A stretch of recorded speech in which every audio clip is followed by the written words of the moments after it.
কঠোর লকডাউনের আগে পণ্যবাহী ট্রাকে করে ঢাকা ছাড়ার হিড়িক। দূরপাল্লার বাস না ছাড়লেও টার্মিনালে মিলছে ভাড়ায় চালিত গাড়ি।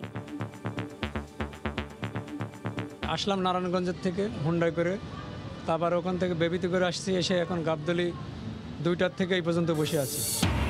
সৌদি আরব সহ মধ্যপ্রাচ্যে মঙ্গলবার থেকে রোজা শুরু।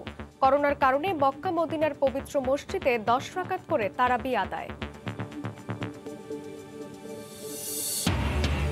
সুরক্ষা সামগ্রীর দায়সারা ব্যবহারে ঢাকা সহ জেলা হাসপাতালগুলোতে স্বাস্থ্য ঝুঁকি। রোগীর চাপ ও জনবলের অভাবে উধাও বর্জ্য ব্যবস্থাপনা। এবং সকাল থেকে বিকেল কখনো সময় লাগে 3 থেকে 5 ঘন্টাও। খুঁড়িয়ে খুঁড়িয়ে চলছে বাংলাদেশ ব্যাংকের সঞ্চয়পত্র কার্যক্রম। সার্ভার জটিলতায় বাড়ছে ভোগান্তি।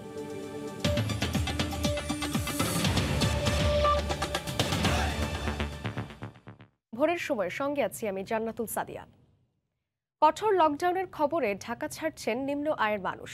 দূরপাল্লার বাস বন্ধ থাকায় ট্রাকে গাদাগাদি করে ছুটছেন গন্তব্যে। তারা বলছেন, জীবন জীবিকার তাগিদে ঢাকায় আসলেও অনিশ্চয়তা নিয়ে আবার ফিরে যাচ্ছেন পরিবারের কাছে। এদিকে বাস টার্মিনালে মিলছে ভাড়ায় প্রাইভেট কার। শাহিদুল ইসলাম হীরার ছবিতে সানবীর রূপলের রিপোর্ট। বাস বুঝতে আর যায় না, ট্রাকের অপেক্ষায় আছি। ট্রাক যদি 2-1টা থামে 700-800 টাকা ভাড়া চায়। লকডাউন এখন যে আইন করছে, এখন বলে গাড়ি ঘোড়া বলে চলার দিবে না, সেই কারণে দেশে যাইতেছি আমরা। এখন রাত প্রায় 1টা বাজে। আমিনুল ইসলাম যিনি গাইবান্ধায় যাবেন এবং রাত 9টা থেকে এখানে অপেক্ষা করছেন। গণপরিবহন যেহেতু বন্ধ, তাই ট্রাকে করে বাড়ি যাবেন। সবাই এভাবে করে প্রায় কয়েকশো মানুষ এখানে জড়ো হয়েছেন। যে যেভাবে পারছেন সে সেভাবে এই লকডাউন সামনে রেখে বাড়ির দিকে ছুটছেন। হাকডাক জটলা দেখলে মনে হবে ঈদের ছুটিতে বাড়ি ফেরার তারা। শত শত মানুষের ভিড়। এদের কেউ দিনমজুর, কেউ রিক্সা চালক, আবার কেউ নির্মাণ শ্রমিক। প্রায় সবার গন্তব্য উত্তরাঞ্চলের বিভিন্ন জেলায়। দূরপাল্লার যান চলাচল বন্ধ, তাই শেষ ভরসা পণ্যবাহী ট্রাক। লকডাউন পড়লে যদি কোনো কাজ না করতে পারি তাহলে তো আমরা এখানে খেতে পারবো না। মোটর পাওছি না বাবা, গাড়ি পাওছি না। বাস চলে না, বাস যায় না আজকে। হ্যাঁ, এই জন্য এখানে দাঁড়ায় যে ট্রাকে যাবো। ট্রাক চালকরাও সুযোগ বুঝে চড়া দাম হাঁকছেন। তাই রাত বাড়ে, কিন্তু নিম্ন আয়ের এসব মানুষের অপেক্ষার পালা শেষ হয় না। ভাড়া যাচ্ছে 500, 600, 700 চাই। 1 মাস হলে আইছি, লকডাউন পড়ছে, আর তখন দেশে যাইতে হবে। একই চিত্র গাবতলীর বাস টার্মিনালে।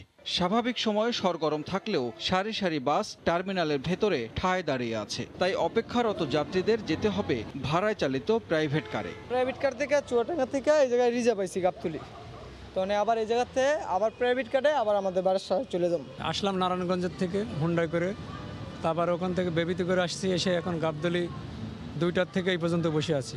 করোনার প্রকোপ বেড়ে যাওয়ায় 14 এপ্রিল থেকে শুরু হচ্ছে কঠোর লকডাউন। এখনো পর্যন্ত সরকারের ঘোষণা অনুযায়ী কারখানা খোলা থাকলেও 1 সপ্তাহের জন্য বন্ধ থাকবে স্বাভাবিক চলাচল। সানবীর রূপল, সময় সংবাদ, ঢাকা। আগামী 14 এপ্রিল থেকে সর্বাত্মক লকডাউনেও তৈরি পোশাক কারখানা খোলা থাকবে বলে জানিয়েছেন বিজিএমইএ এর নবনির্বাচিত সভাপতি ফারুক হাসান। গতকাল বিকেলে এক ভিডিও বার্তায় তিনি একথা জানান। এ সময় শিল্প কারখানায় মালিকদের স্বাস্থ্যবিধি মেনে কাজ চালিয়ে যাওয়ার আহ্বান জানান তিনি। পোশাক সহ অন্যান্য বস্ত্র খাতের শিল্পগুলো শ্রমিকদের বয়স 18 থেকে 30 বছর হওয়ার কারণে হার্ড ইমিউনিটি এবং তাদের রেজিস্ট্যান্স পাওয়ার অনেক বেশি, সেগুলো সব বিবেচনা করে এবং এই সময় ফ্যাক্টরি বন্ধ দিলে শ্রমিকরা দেশে চলে যাবে, এটাতে পাবলিক ট্রান্সপোর্ট ইউজ করে আরও সংক্রমণের বেশি হওয়ার সম্ভাবনা, সমস্ত কিছু বিবেচনা করে আগামী 14 তারিখ থেকে যে লকডাউন হবে সেখানে সব ধরনের শিল্প কারখানা চালু থাকবে। করোনার বিস্তার রোধে অভ্যন্তরীণ ফ্লাইটের পর এবার বন্ধ করা হচ্ছে আন্তর্জাতিক ফ্লাইট। লকডাউন চলাকালে 14 থেকে 20 এপ্রিল পর্যন্ত 1 সপ্তাহ আন্তর্জাতিক ফ্লাইট চলাচল বন্ধ থাকবে বলে জানিয়েছেন সিভিল এভিয়েশন চেয়ারম্যান। তবে কার্গো বিমান চলবে। এর আগে গত 5 এপ্রিল থেকে শুরু হওয়া 7 দিনের লকডাউনে অভ্যন্তরীণ রুটে ফ্লাইট চলাচল বন্ধ করে দেওয়া হয়। সিভিল এভিয়েশন চেয়ারম্যান জানান, লকডাউন চলাকালে সব ধরনের যানবাহন চলাচল বন্ধ থাকবে। এতে বিদেশগামী ও বিদেশ ফেরত যাত্রীরা সমস্যায় পড়বেন। বিদেশ ফেরত যাত্রীদের মাধ্যমে করোনা সংক্রমণের আশঙ্কা থাকায় আন্তঃমন্ত্রণালয় সভায় আন্তর্জাতিক ফ্লাইট বন্ধ রাখার সিদ্ধান্ত নেওয়া হয়েছে। স্বরাষ্ট্রমন্ত্রী আসাদুজ্জামান খান কামাল ব্যবসায়ীদের প্রতি আহ্বান জানিয়ে বলেছেন, লকডাউনের সময় ব্যবসা বাণিজ্য ও স্বাভাবিক জীবনযাত্রার বিঘ্ন মেনে নিয়েই কোভিড-19-এর বিরুদ্ধে দাঁড়াতে হবে। এদিকে ঢাকা দক্ষিণ city corporation mayor Sheikh Fazle Noor Taposh জানিয়েছেন, লকডাউনের সময়সীমা সামনে রেখে প্রস্তুতি নেবে নগর অভিভাবক প্রতিষ্ঠানটি। গতকাল দুপুরে ডিসিসিআই এর আয়োজনে রমজানের দ্রব্যমূল্য ও আইন শৃঙ্খলা পরিস্থিতি নিয়ে এক ভার্চুয়াল সেমিনারের যোগ দিয়ে তারা এ মন্তব্য করেন। লকডাউন দেয়া হয়েছে, আটকাদেশ দেওয়া হয়েছে, সবকিছু বন্ধ হয়ে যাবে। তো সুতরাং এই বন্ধটা যদি 7 দিন চলে তাহলে একরকম, যদি 2 সপ্তাহ চলে তাহলে একরকম, আর যদি ঈদ পর্যন্ত চলে তাহলে একরকম চিন্তা চেতনা হবে। তবে আমাদেরকে সকল রকম প্রস্তুতি আমাদেরকে গ্রহণ করতে হবে। এই মহামারীতে আবার আমাদেরকে হয়তো আবার এমন ব্যবস্থা নিতে হতে যেতে পারে যেখানে অনেকেই হয়তো ব্যবসা বাণিজ্যের অসুবিধা হবে, অনেকের হয়তো স্বাভাবিক জীবনযাত্রার অসুবিধা হবে। এগুলো মেনেই আমাদেরকে এই কোভিডের বিরুদ্ধে দাঁড়াতে হবে, কারণ আমাদের দেশবাসীকে বাঁচাতে হবে।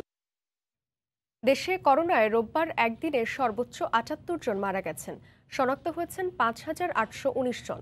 সপ্তাহখানেক ধরেই করোনার নমুনা পরীক্ষা হচ্ছে দৈনিক ৩০,০০০ কিংবা তারও বেশি। তবে সাধারণ মানুষের ভোগান্তি কমছে না কোনোভাবেই। নমুনা দিতে নাম নিবন্ধনে পড়তে হচ্ছে নানা জটিলতায়। কর্তৃপক্ষ বলছে, সংক্রমণ বেড়ে চলায় সক্ষমতা বাড়িয়েও হিমশিম খেতে হচ্ছে নমুনা পরীক্ষায়। ফারুক ভূঁইয়া রবিনের রিপোর্ট। রাজধানীর যাত্রাবাড়ি থেকে মুগদা মেডিকেলে এসেছেন মোস্তফা নাজমা দম্পতি। একজনের বেড়েছে শ্বাসজনিত সমস্যা, অন্যজনের দেখা দিয়েছে কোভিডের অন্য আরও উপসর্গ। কিন্তু 2 দিন চেষ্টা করেও পারছেন না নমুনা পরীক্ষা করাতে। রাতে 3টা বাজে আসছি আমি ভর্তি হওয়ার জন্য, আমার গলা দিয়ে রক্ত বের হচ্ছে, কিন্তু তারা ভর্তিও নিচ্ছে না, কোভিডের পরীক্ষা করার সুযোগও পাচ্ছে না। ফোন নাম্বার দিল, ফোন দিতে আসে সকাল তাহলে কখনো এরা ফোন রিসিভ করে না, সিরিয়াল দিতে পারি না, এই কারণে আর কি টেস্ট করাইতে পারি না। দেশে এখন রেকর্ড পরিমাণ পরীক্ষা হলেও পাল্লা দিয়ে বাড়ছে নমুনা দিতে ভোগান্তিও। নাম নিবন্ধন করাতে অপেক্ষায় থাকতে হচ্ছে দিনের পর দিন। একাধিক কেন্দ্র ঘুরেও সম্ভব হচ্ছে না নমুনা দেয়া। যারা পারছেন তাদের অভিজ্ঞতাও তিক্ত। ফোন করতে আসি ধরে না, কেমনি রেজিস্ট্রেশন করুন। 200-র উপরে কল দেওয়ার পরে সিরিয়ালটা দিয়েছে ওরা। ভোগান্তি তো মনে করেন যে শেষ নাই। ন্যাশনাল হাসপাতালে গেছি, এখানে আসছি, 2 দিন যাবত ঘুরতেছি, বিভিন্ন রিজন দেখায় বলে যে আজকে না হয় কালকে আসবেন। 3 দিন ধরে চেষ্টা করতেছি নাম্বারে কালেক্ট করতে পারেন, আবার ওনারা ফোন ধরতে পারেন। কর্তৃপক্ষ বলছে, সক্ষমতার তুলনায় নমুনা দেওয়ার চাপ বাড়ার কারণেই হিমশিম খেতে হচ্ছে পরিস্থিতি সামাল দিতে। 250 জনের মতো আমরা বাইরে থেকে নিচ্ছি। অস্বীকার করার উপায় নেই যে আমাদের যে সক্ষমতা তার তুলনায় চাহিদাটা একটু বেশি। এদিকে স্বাস্থ্য অধিদপ্তরের রোববারের তথ্যমতে সবশেষ 24 ঘন্টায় করোনা আক্রান্ত হয়ে মারা গেছেন রেকর্ড 78 জন, আর নতুন করে শনাক্ত হয়েছেন 5,819 জন। ফারুক ভূঁইয়া রবিন, সময় সংবাদ, Dhaka. BNP chairperson Begum Khaleda Zia corona আক্রান্ত হলেও তার অবস্থা স্থিতিশীল বলে জানিয়েছেন দলটির মহাসচিব মির্জা ফখরুল ইসলাম আলমগীর। রোববার বিকেলে গুলশান কার্যালয়ে ব্রিফিংয়ে তিনি একথা জানান। এদিকে বেগম জিয়ার ব্যক্তিগত চিকিৎসক জানিয়েছেন, আপাতত বাসাতেই চলবে তার চিকিৎসা। বেগম জিয়ার বাসার আরও 8 সদস্য করোনায় আক্রান্ত বলেও জানান তিনি। গত কয়েকদিন ধরেই জ্বরে ভুগছিলেন BNP chairperson Begum Khaleda Zia. Corona সন্দেহ হওয়ায় শনিবার বিকেলে আইসিডিডিআরবি হাসপাতালের সঙ্গে যোগাযোগ করে তার পরিবার। বিকেল 3টার পর হাসপাতালটির টেকনোলজিস্টদের একটি দল বাসায় গিয়ে নমুনা সংগ্রহ করে। রোববার সামাজিক যোগাযোগ মাধ্যমে ছড়িয়ে পড়ে বেগম জিয়ার করোনা পরীক্ষার রিপোর্ট। পরিবার ও দল প্রথমে এ বিষয়ে কোনো মন্তব্য না করলেও নিশ্চিত করে স্বাস্থ্য অধিদপ্তর। বিএনপি নেত্রীর ব্যক্তিগত একজন চিকিৎসক তার স্বাস্থ্যগত দিক পর্যবেক্ষণ করেছেন। তিনি জানান, তার বাসায় আরও 8 জন করোনা আক্রান্ত।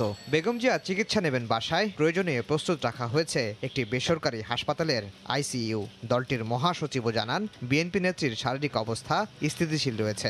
প্রাইভেট হসপিটালে একটা কেবিন আমরা অলরেডি বুকিং করা আছে, আমাদের সব ধরনেরই করা আছে। বাসায় একটা হসপিটাল বানায় রাখছি আমরা, এখানে সব কিছু আছে, অক্সিজেন বলেন, চিকিৎসা বলেন, আইভি ইঞ্জেকশন বলেন, সব ধরনের প্রিপারেশন এখানে আছে আমাদের। তার ব্যক্তিগত চিকিৎসক যারা আছেন তাদের তত্ত্বাবধানে তার চিকিৎসা ইতিমধ্যেই শুরু হয়েছে এবং তিনি এখন স্টেবল আছেন, ভালো আছেন।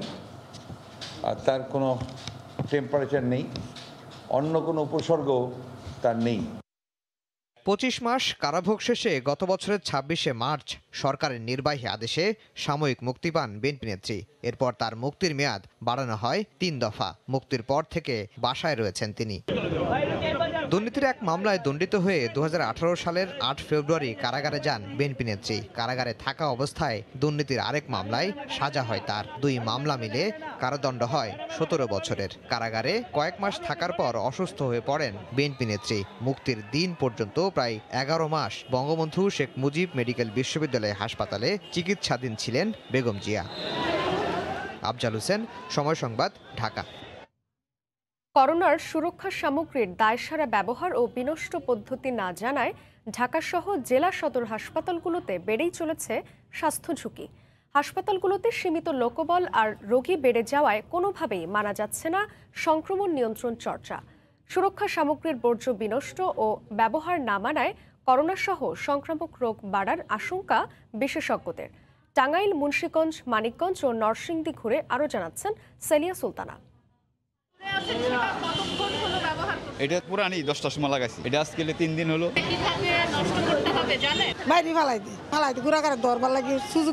হ্যাঁ, বিপজ্জনক মনে হয়, কিন্তু ও তো মাস্ক মুখে রাখবে না, তাই না? এখন না এসে তো উপায় নেই। হাসপাতালের বেশিরভাগ বর্জ্যই সংক্রামক। তার উপর করোনা সংক্রমণের শুরু থেকেই ওয়ান টাইম ইউজেস বা একবার ব্যবহারযোগ্য সামগ্রীর ব্যবহার বেড়েছে। বিশেষজ্ঞ এবং স্বাস্থ্য সংশ্লিষ্টরা বলছেন, এই ধরনের বর্জ্য ব্যবস্থাপনা না করা গেলে পরিবেশ বিপর্যয় সহ জনস্বাস্থ্য হুমকির মুখে পড়তে পারে। ঢাকা সহ 4 জেলা হাসপাতালে গিয়ে দেখা যায় একই চিত্র। করোনায় সুরক্ষা সামগ্রী ব্যবহার যখন এমনই দায়সারা, তখন ঝুঁকি কারো পিছু ছাড়ছে না বলছেন স্বাস্থ্যসেবার ফ্রন্টলাইনাররা। ব্যবহারের পরে এটা যে কোথায় ফেলতে হবে এটা আমরা জানি না। আমরা অনেকটাই খামখেয়ালি বশত যত ফেলে রাখি, এবং এটি ফেলে রাখাটা এবং এটা আরো সংক্রমণের ঝুঁকিকে বাড়ায় দেওয়া ছাড়া কমাবে না। কোভিড সংক্রমণের শুরুর গবেষণা বলছে, শুধু 2020-এর এপ্রিলেই 654টি হাসপাতালে 14,500 মেট্রিক টন চিকিৎসা বর্জ্য তৈরি হয়। আর ঢাকাতেই এক মাসে কোভিড বর্জ্য হয় 206 মেট্রিক টন। দিন দিন এ বর্জ্য ব্যবস্থাপনায় রীতিমতো হিমশিম খাচ্ছে হাসপাতালগুলো। অন্যদিকে হাসপাতালে রোগী বেড়ে যাওয়ায় সংক্রমণ নিয়ন্ত্রণ প্রতিরোধ চর্চা কোনোভাবেই সম্ভব হচ্ছে না। প্রিভেনশন এন্ড কন্ট্রোল এইটা দরকার, সেইটা আমরা হাসপাতালগুলোতে এখনো পাচ্ছি না। এর অংশ একটা হলো ভিজিটার। 2 নম্বর আছে ক্লিনলিনেস রাখা সংক্রমণ প্রতিরোধের প্রথম শর্ত।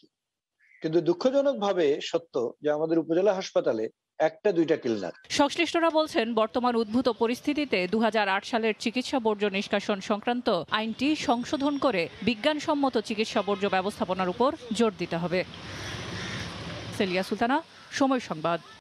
সর্বাত্মক লকডাউনের আগে পহেলা বৈশাখ আর ঈদকে সামনে রেখে উপচে পড়া ভিড় রাজধানীর বিভিন্ন শপিং মল আর মার্কেটে। বেশিরভাগ ক্ষেত্রেই মানা হচ্ছে না স্বাস্থ্যবিধি, বাড়ছে সংক্রমণের ঝুঁকিও।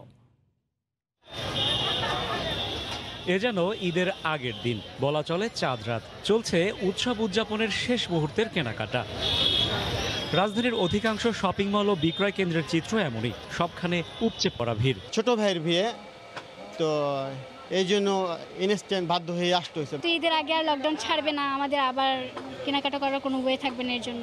4 দেয়ালে বদ্ধ মার্কেটে উপচে পড়া মানুষ আর প্রচন্ড গরমে নাজেহাল অবস্থা। বাড়ছে স্বাস্থ্য ঝুঁকিও, অথচ অতি প্রয়োজনীয় স্বাস্থ্যবিধি মানার ক্ষেত্রে চরম উদাসীনতা চোখে পড়ার মতো।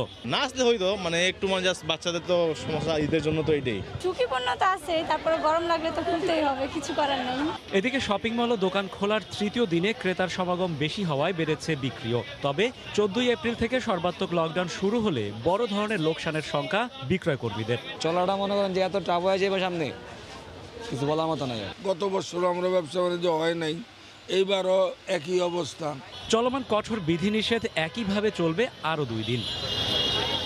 সংক্রমণের এ পর্যায়ে প্রতিদিনই শনাক্ত আর মৃত্যুর রেকর্ড ভাঙা গড়ার খেলায় মত্ত মহামারী করোনা। তবু সাধারণ মানুষের মাঝে কাঙ্ক্ষিত সচেতনতার অভাব লক্ষণীয়। আর তাই বিশেষজ্ঞরা মনে করেন, সামনের পহেলা বৈশাখ, রোজা এবং ঈদে জনসমাগম রুখে দিতে সরকারের কঠোর ভূমিকার বিকল্প নেই। রাশেদ বাপ্পি, সময় সংবাদ, ঢাকা। মঙ্গলবার থেকে সৌদি আরব সহ মধ্যপ্রাচ্যে শুরু হচ্ছে রোজা। করোনার কারণে এবারের পবিত্র রমজান মাসে মক্কায় ও মদিনায় তারাবি নামাজ সংক্ষিপ্ত করতে নির্দেশ দিয়েছেন সৌদি বাদশাহ সালমান বিন আব্দুল আজিজ। দুটি পবিত্র মসজিদ বিষয়ক প্রধান শেখ আব্দুল রহমান আল সুদাইস জানিয়েছেন, রমজানের তারাবি নামাজ 20 রাকাত থেকে 10 রাকাতে সংক্ষিপ্ত করা হবে। মহামারীর মধ্যেই দেশে দেশে চলছে পবিত্র মাহে রমজানের প্রস্তুতি। রোজার আগেই বিভিন্ন দেশে আরোপ করা হয়েছে কঠোর বিধিনিষেধ। তাই পবিত্র এই মাস শুরুর আগেই স্বাস্থ্যবিধি মেনে কেনাকাটায় ব্যস্ত মুসলিম সম্প্রদায়। তারা পবিত্র রমজানের শান্তির আহ্বান জানিয়েছেন। করোনার নতুন ঢেউয়ে টালমাটাল বিশ্ব, এর মধ্যেই উকি দিচ্ছে পবিত্র মাহে রমজান। সংক্রমণ বাড়ায় এবার মার্কেট, শপিং মল সব জায়গায়ই আরোপ করা হয়েছে বিধিনিষেধ। এর মধ্যে মাহে রমজানের প্রস্তুতি হিসেবে মধ্যপ্রাচ্যের দেশ সংযুক্ত আরব আমিরাতের শপিং মলগুলোতে লোকজনকে দেখা গেছে ব্যস্ত কেনাকাটায়। রমজান উপলক্ষে নিত্যপণ্যের দাম কমে যাওয়ায় খুশি ক্রেতারা। আমরা দীর্ঘ 1 বছর এই পবিত্র মাসের জন্য অপেক্ষা করি, তাই রমজান শুরু হওয়ার আগেই প্রয়োজনীয় জিনিসপত্র কিনতে এসেছি। করোনায় আফগানিস্তানের অর্থনৈতিক অবস্থা ধ্বংসের পথে। এ অবস্থায় রমজানে আর্থিক ক্ষতি কাটিয়ে ওঠার আশা করছেন ব্যবসায়ীরা। পবিত্র মাসে সহিংসতা বন্ধেরও প্রার্থনা আফগানদের। রমজান আমাদের জীবনে শান্তি ও সমৃদ্ধি বয়ে আনুক। এই পবিত্র মাসে সরকার ও তালেবান সমঝোতা করলে শান্তি ফিরে আসবে আফগানিস্তানে। এদিকে রোজা শুরুর আগের সাপ্তাহিক ছুটির দিনেও ভিড় ছিল ইন্দোনেশিয়ার মার্কেটগুলোতে। রমজানের আগে স্বজনদের কবর জিয়ারত করেছেন পরিবারের সদস্যরা। অন্যান্য বারের মতো এবারও দেশটিতে সর্বপ্রথম মাহে রমজানের চাঁদ দেখা যাবে বলে আশাবাদী স্থানীয়রা। করোনার ভয়াবহতায় সীমিত আকারে মাহে রমজানের প্রস্তুতি চলছে যুদ্ধ বিধ্বস্ত দেশ ইরাকে। অর্থনৈতিক মন্দার পরও ফিলিস্তিনের মার্কেটগুলোতে মানুষের আনাগোনা ছিল লক্ষণীয়। কোভিড-19 বিপর্যস্ত পাকিস্তানে রোজা শুরুর আগে নিত্যপণ্যের দাম বেড়ে যাওয়ায় ভোগান্তি চরমে পৌঁছেছে। শায়লা রহমান, ইমা, সময় সংবাদ। জার্মানিতে 72 ঘন্টার করোনা নেগেটিভ সার্টিফিকেট দেখিয়ে ঢুকতে হচ্ছে দোকানে। সেই সঙ্গে অবশ্যই পরতে হবে FFP2 মাস্ক। এ নিয়ে সাধারণ ক্রেতা বিক্রেতার মাঝে মিশ্র প্রতিক্রিয়া দেখা গেছে। অনেকেই বলছেন, এত ঝক্কি সামলে দোকানে না এসে অনলাইনেই কেনাকাটা সারা সহজ হবে। এতে করে বাড়বে কর্মহীনের সংখ্যা। জার্মানি থেকে সহকর্মী বিটু বড়ুয়া জানাচ্ছেন বিস্তারিত। করোনা শুরুর 1 বছর পরেও জার্মানিতে এখনো প্রায় প্রতিদিনই আক্রান্ত হচ্ছেন কয়েক হাজার মানুষ। প্রায় প্রতিদিনই কেউ না কেউ হারাচ্ছে পরিবারের আপন কিংবা কাছের কোনো স্বজন। করোনায় আক্রান্তের সংখ্যাটি এখন গুনে গুনে 30 লাখ। দেশটির রবার্ট কখ ইনস্টিটিউট জানায় 27 লাখ সুস্থ হলেও এখনো প্রায় 5,000 মানুষ আছেন নিবিড় পর্যবেক্ষণে, আর মারা গেছেন 78,000-এরও বেশি মানুষ। তবে চলমান লকডাউনের মধ্যেও সীমিত সময়ের জন্য মার্কেট খোলা রাখার সিদ্ধান্ত নেওয়া হয়েছে। এজন্য ক্রেতাদের প্রবেশে দেখাতে হবে 72 ঘন্টার করোনার নেগেটিভ সার্টিফিকেট, পড়তে হবে FFP2 মাস্ক। দেখুন, এই মুহূর্তে করোনাকে বশে আনতে সরকারের এমন সিদ্ধান্তকে স্বাগত জানাই, কিন্তু এতে করে সাধারণ ব্যবসায়ীরা দারুণভাবে ক্ষতির সম্মুখীন হবে। ধরেন, কেনাকাটার আগে একজন ক্রেতাকে প্রথমে যেতে হবে সরকারি বা বেসরকারি করোনা টেস্ট সেন্টারে, তারপর নির্দিষ্ট মার্কেট থেকে নিতে হবে অ্যাপয়েন্টমেন্ট, সঙ্গে নিতে হবে FFP2 মাস্ক, সবশেষ লাইনে দাঁড়াতে হবে। তো এত ঝামেলা করে কোন ক্রেতা যাবে বলুন? শুধু তাই নয়, সাধারণ ক্রেতারা ঝুঁকবে অনলাইনে। স্থানীয় এই ক্রেতা জানান, সরকারের এমন সিদ্ধান্তে দেউলিয়া হতে পারে দেশের অসংখ্য প্রতিষ্ঠান, বাড়বে কর্মহীনদের সংখ্যাও। করোনাকে রুখতে এক এক সময় এক এক পদক্ষেপ নিচ্ছে সরকার, কিন্তু নিত্য নতুন এইসব বিধিনিয়ম অনুসরণ করতে করতে আমরা সবাই ক্লান্ত। সবশেষে আমি মনে করি সরকার সকল দোকানপাট খোলা রাখার সাথে সাথে টিকা প্রদানও অব্যাহত রাখুক। একদিন করোনা ঠিকই পালিয়ে যাবে। এমন পরিস্থিতিতে জার্মানির ব্যবসা প্রতিষ্ঠানগুলোকে চলতি বছরের শেষ পর্যন্ত প্রণোদানা দেওয়ার সিদ্ধান্তের বিষয়টি নিয়ে মন্ত্রী পরিষদে আলোচনা চালিয়ে যাচ্ছেন অর্থমন্ত্রী পিটার আল্টমায়ার। বাংলায় একটি জনপ্রিয় প্রবাদের প্রচলন আছে, আর সেটি হচ্ছে চাচা আপন প্রাণ বাঁচা। করোনার এই ভয়াবহ মহামারীতে নিজের এবং অন্যের জীবন বাঁচাতে এই মুহূর্তে করোনায় সর্বোচ্চ বিধিনিয়ম পালনের পরামর্শ জার্মানির চিকিৎসা বিজ্ঞানীদের। জার্মানির বার্লিন থেকে বিটু বড়ুয়া, সময় সংবাদ। অন্যান্য সময় রমজান শুরুর ঠিক আগের সময়টাতে প্যারিসের বাঙালি পাড়ায় নিত্য প্রয়োজনীয় দ্রব্যের দোকানে ভিড় থাকলেও ফ্রান্সে করোনা সংকট শুরু হওয়ার পর থেকে সেই চিত্রে ভাটা পড়েছে। দোকানিরা বলছেন, গত বছরও বিক্রি কিছুটা ভালো থাকলেও এবার একেবারেই কম। এতে আর্থিক অনেক ক্ষতি হচ্ছে বলেও জানান তারা। প্রতিবছর রমজান শুরু হওয়ার আগ মুহূর্তে রাজধানী প্যারিসের বাঙালিপাড়া হিসেবে পরিচিত গার্ডেনটের নিত্য প্রয়োজনীয় দ্রব্যাদির দোকানগুলিতে ক্রেতা উপস্থিতি ভিড় লক্ষ্য করা যেত। তবে গেল বছর থেকে করোনা সংকট শুরু হওয়ার পর ক্রেতা উপস্থিতির সেই ভিড়ের চিত্র লক্ষ্য করা যায়নি।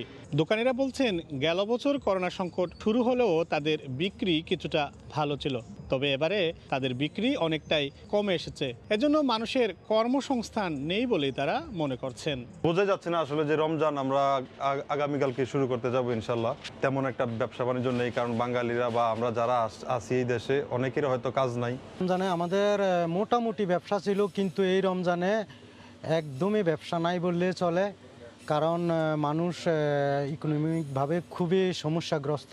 এদিকে নানা বিধিনিষেধের মধ্যেই ফ্রান্সে এখনও করোনার সংক্রমণ বেশ ঊর্ধ্বমুখী।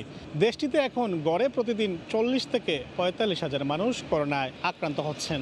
আক্রান্তের সংখ্যা ছাড়িয়েছে 50 লাখ, আর মৃতের সংখ্যা লাখ ছুঁই।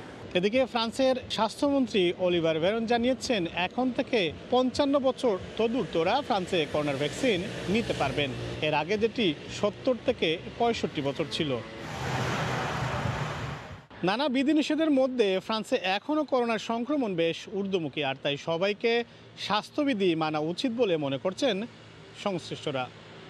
অমল উৎপন বাবু, সময় সংবাদ, প্যারিস। ভোরের সময় আরও থাকছে, করোনার ঊর্ধ্বগতির মধ্যেই স্থলবন্দরে অবাধ চলাচল। সাতক্ষীরার ভোমরায় নমুনা পরীক্ষা ছাড়াই ঢুকছে ভারতীয় ট্রাক চালক ও হেলপাররা, শঙ্কায় বন্দর ব্যবহারকারীরা।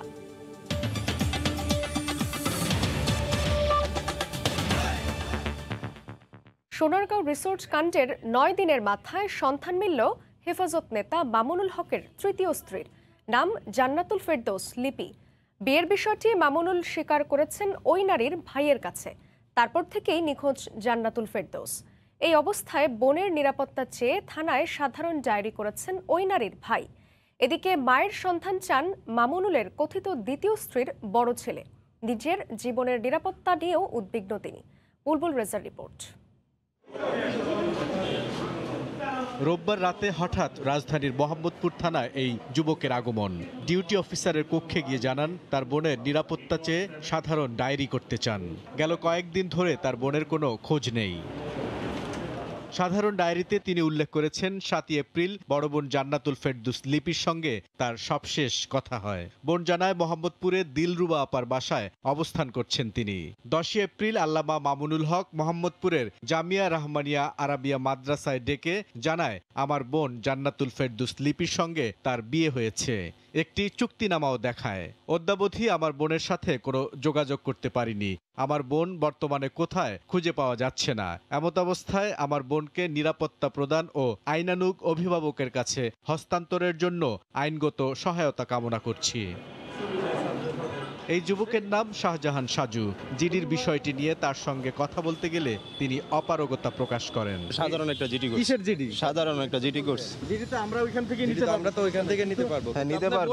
সাধারণ একটা জিডি কোর্স। জান্নাতুল ফেরদৌস পেশায় একজন মাদ্রাসা শিক্ষক। শিক্ষকতা করেন কেরানীগঞ্জের একটি মহিলা মাদ্রাসায়। সেখানে একটি ভাড়া বাসায় থাকতেন। ওই বাসাতেই মাওলানা মামুনুলের যাতায়াত ছিল। মাদ্রাসাটির প্রধান উপদেষ্টাও মামুনুল হক। এই নারীর গাজীপুরের কাপাসিয়ার বাড়িতেও যাতায়াত ছিল মামুনুলের। পরিবারের সবার সঙ্গে ছিল তার ভালো সম্পর্ক।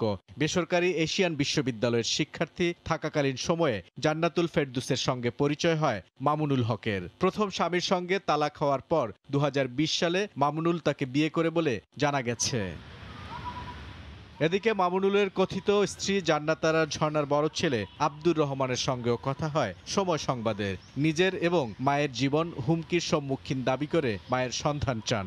আমার মার আমি কোনো খোঁজ পাচ্ছি না ফোন দিয়ে, এগুলো এইসব সার্বিক বিষয়গুলো নিয়ে আমি একটা করলাম, জিডি করে আসলাম যে আমি এভাবে আমার একটা বিপদের ইঙ্গিত আমি পাচ্ছি মনে হচ্ছে। নারায়ণগঞ্জের একটি রিসোর্টে নারীসহ স্থানীয়দের কাছে আটকের পর দ্বিতীয় স্ত্রী বলে দাবি করেছিলেন মামুনুল। এবার সন্ধান পাওয়া গেল তৃতীয় স্ত্রীর।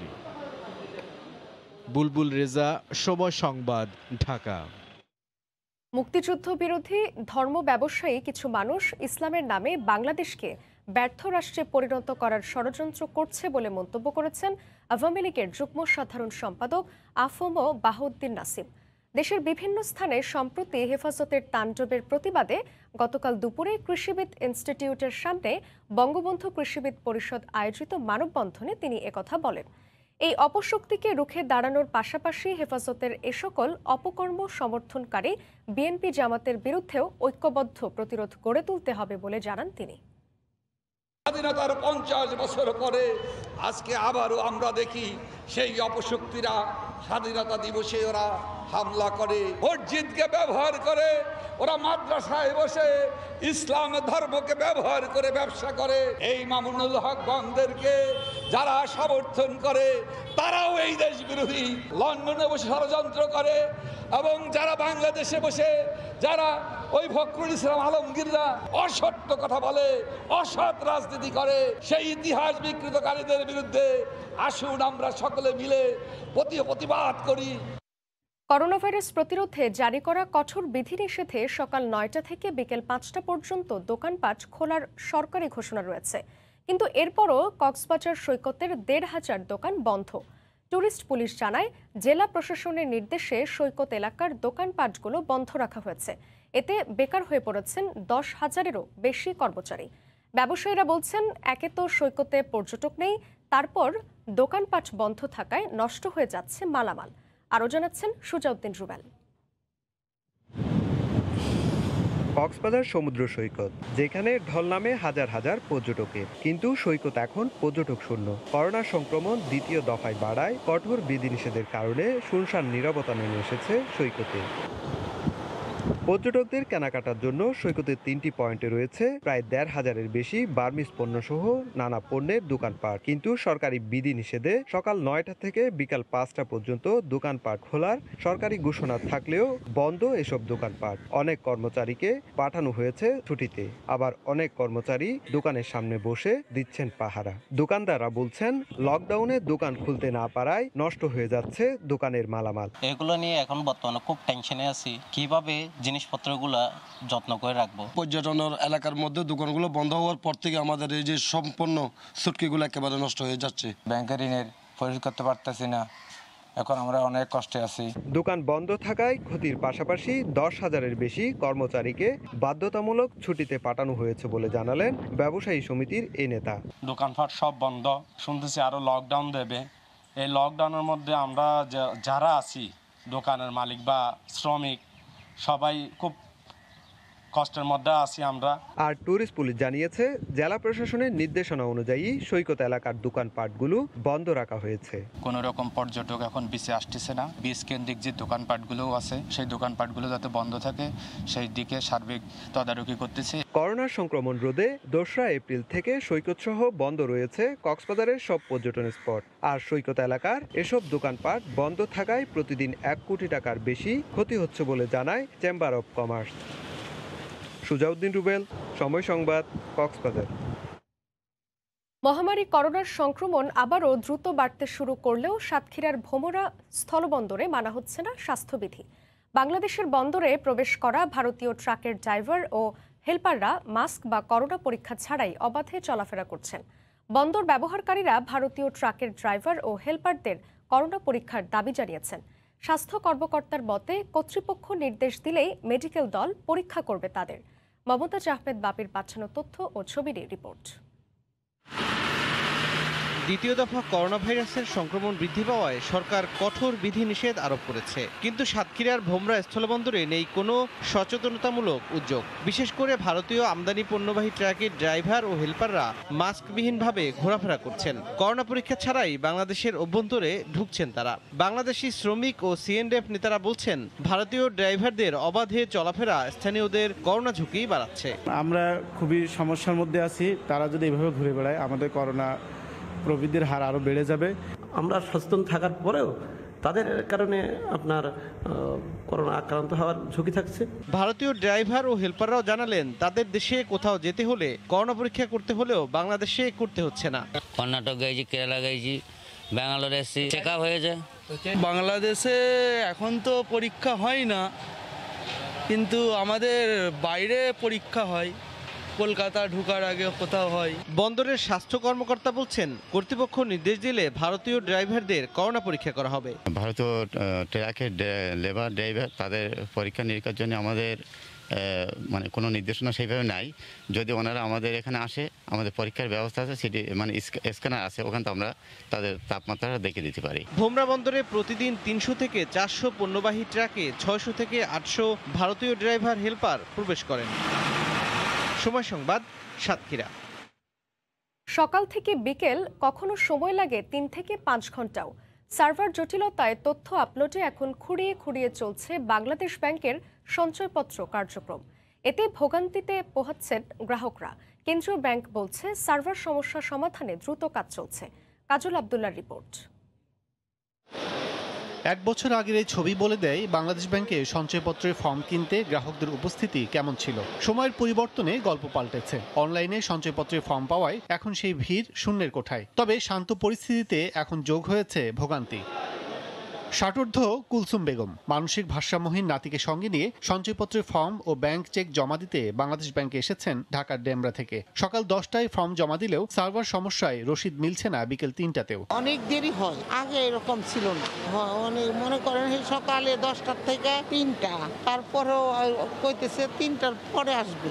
একই অবস্থা মিরপুরের কাজীপাড়া থেকে আসা শিশু মাহির। মায়ের সঙ্গে সঞ্চয়পত্র জমা দিতে এসে তার ভোগান্তির সময় কাটে মোবাইলে। গ্রাহকরা বলছেন অন্য ব্যাংকে জমা দিলে সময় বেশি লাগে, কিন্তু কেন্দ্রীয় ব্যাংকেও ভোগান্তির শেষ নেই। এখন তো প্রায় 2 ঘন্টা হলো। একটা দিকে জমা দিয়েছি, বললো যে লাঞ্চ টাইম তো পড়ছে মাঝখানে, বললো যে 3টার পরে আসেন। আজকে জমা দিলাম, এরা হয়তো আজকে নিয়ে নিল।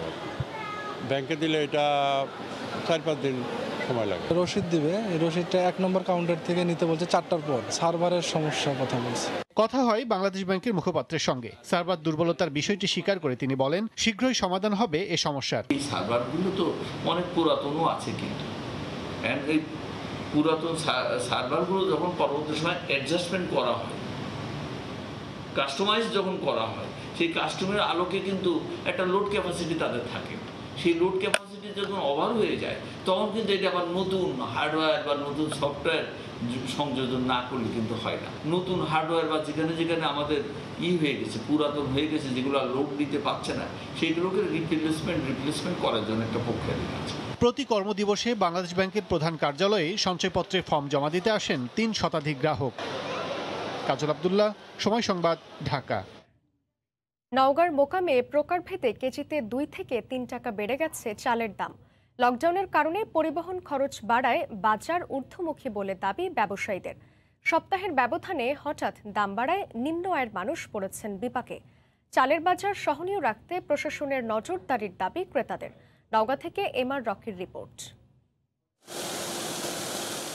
করোনা পরিস্থিতি নিয়ন্ত্রণে সরকার সোমবার থেকে দেশ জুড়ে কঠোর বিধিনিষেধ আরোপের ঘোষণা দেয়। এরপরই চালের বাজার আবারও অস্থির। নওগাঁর চালের পাইকারি মোকামে বস্তাপ্রতি 150 থেকে 200 টাকা দর বাড়িয়ে দেন মিলাররা। পাইকারি বাজারের চালের দর বৃদ্ধির আঁচ লাগে খুচরা বাজারেও। প্রকারভেদে প্রতি কেজি চাল 2 থেকে 3 টাকা বেশিতে কিনতে হচ্ছে ক্রেতাদের। 2 বস্তায় 4000 টাকা বাজেট ছিল, সেই আসে দেখি 4500 টাকা বস্তা লাগছে। আর 500 টাকা কোথায় পাবো আমি? আমরা গরিব লোক, রিক্সা চালে খাই, 300-400 টাকা ইনকাম করি। রিক্সার ভাড়া দিব না আমরা চালের দাম বাড়তি দিব? দাম যদি এভাবে বাইরে যায়, আমাদের সাধারণ জনগণের জন্য তো একটু সমস্যা হয়ে পড়ে। আর বস্তাপ্রতি 150 থেকে 200 টাকা বেশি দিয়ে কেনা চাল খুচরা বাজারে বিক্রি করতে হিমশিম খাচ্ছেন ক্ষুদ্র ব্যবসায়ীরা। পরিবহনের ভাড়া বেশি, আমাদের কাছে এই জন্য একটু বেশি দামে আমাদের কিনতে হচ্ছে। আমাদের খুচরা বাজার একেবারেই সীমিত আকারে বেচা কেনা চলছে, তার কারণে কাস্টমার নাই বললেই চলে। দরবৃদ্ধির জন্য কঠোর বিধিনিষেধে পরিবহনে অতিরিক্ত ভাড়ার অজুহাত দেখাচ্ছেন মালিক সমিতি। পরিবহনের খরচ বেড়েছে, তারা বলছে আমাদের এক সাইডে চাউল নিয়ে যেতে হচ্ছে, আসার সময় ফাঁকা আসতে হচ্ছে। যেহেতু কস্টিংটা বৃদ্ধি পাচ্ছে, খরচ বাড়ছে, সঙ্গত কারণে এই বাড়তি খরচ সেটা চাউলের উপরই গিয়ে দাঁড়াবে। মালিক সমিতি জানায়, নওগাঁর আড়ত থেকে গড়ে প্রতিদিন 70 থেকে 80 ট্রাক চাল রাজধানী সহ দেশের বিভিন্ন জায়গায় সরবরাহ করা হয়। এমআর রকি, সময় সংবাদ, নওগাঁ। রোজার আগে ভালো দাম পাওয়ার আশায় নওগাঁর আড়তে বেড়েছে মাছের সরবরাহ। তবে সরবরাহ বাড়ায় সব ধরনের মাছের দর সপ্তাহের ব্যবধানে কেজি প্রতি 25 থেকে 30 টাকা কমেছে। ব্যবসায়ীরা বলছেন, দূরের পাইকার না আসায় পড়ে গেছে দর। মাছ চাষিরা বলছেন দফায় দফায় মাছের দর কমায় লোকসান গুনতে হচ্ছে তাদের। নওগাঁ থেকে এমআর রকির আরও একটি রিপোর্ট। চাষিরা আড়তে তুলছেন মাছ। সান্তার পাইকারি আড়তে কয়েকদিন ধরে সব ধরনের মাছের সরবরাহ বেড়েছে। এতে দর প্রতি কেজি 30 থেকে 40 টাকা পর্যন্ত কমেছে। শুষ্ক মৌসুমে বিল, জলাশয় ও পুকুরের পানি শুকিয়ে যাওয়ায় মাছ নিয়ে বিপাকে চাষিরা।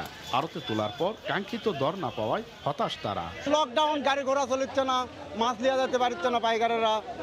আমরা চাষিরা তো সব মারা যাচ্ছে, মনে করেন ফিটের টাকায় উঠবে না। এতই মাছের দাম কম ভাষা বলার মতো ভাষা না। 2 কাতলা মিলিয়ে মাছ নিয়ে আসলাম 8 মণ, কিন্তু আজকে বাজার অনেক কম। প্রতি মণি 400 টাকার মতো কম। সরবরাহ বাড়ায় সব ধরনের মাছের দরই কমেছে।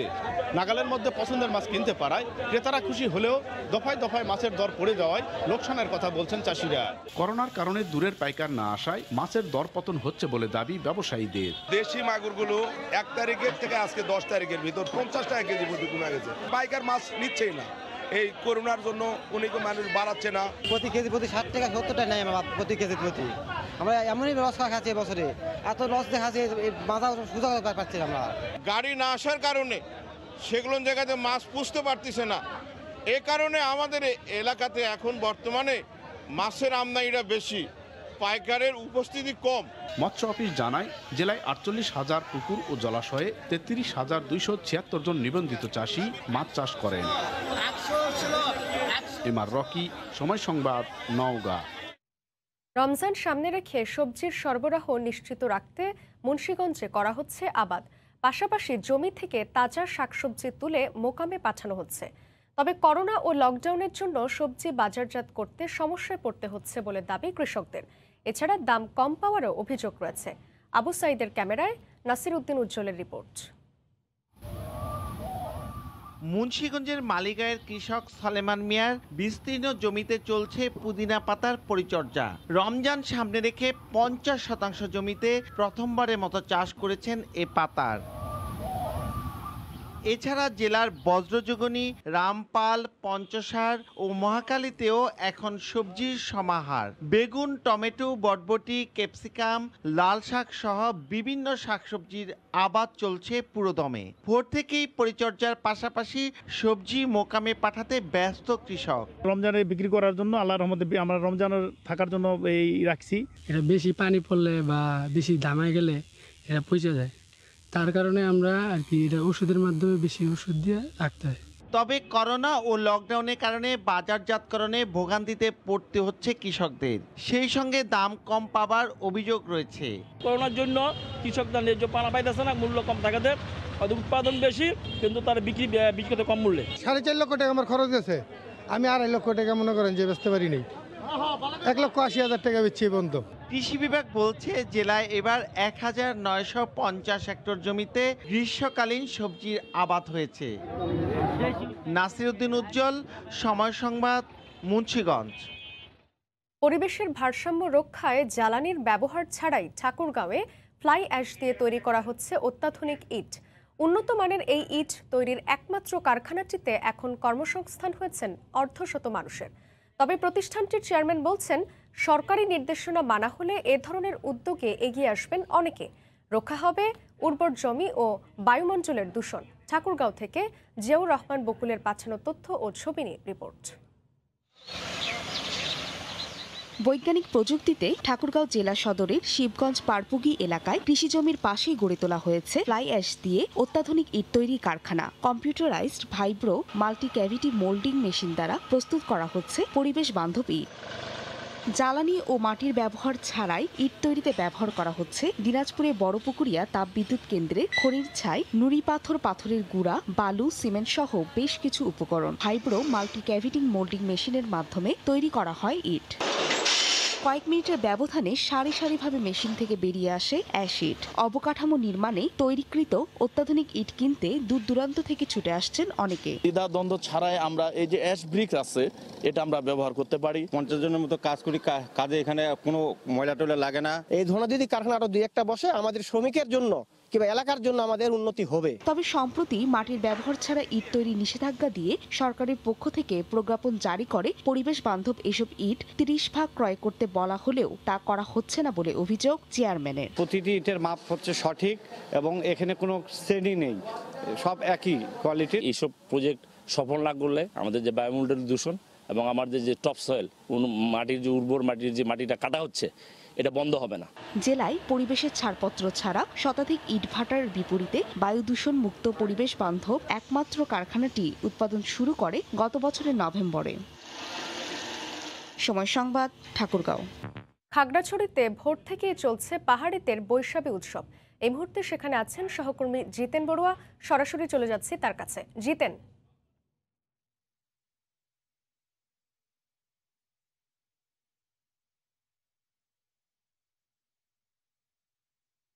দাঁড়িয়ে আছে খাগড়াছড়ি জেলা সদরের চেঙ্গি নদীর পাড়ে। আজ পার্বত্য চট্টগ্রামের পাহাড়ি জনগোষ্ঠীর প্রধান ধর্মীয় সামাজিক উৎসব বৈশাখী। এই বৈশাখীকে ঘিরে এখানে ব্যাপক অনুষ্ঠানমালার আয়োজন করে থাকে।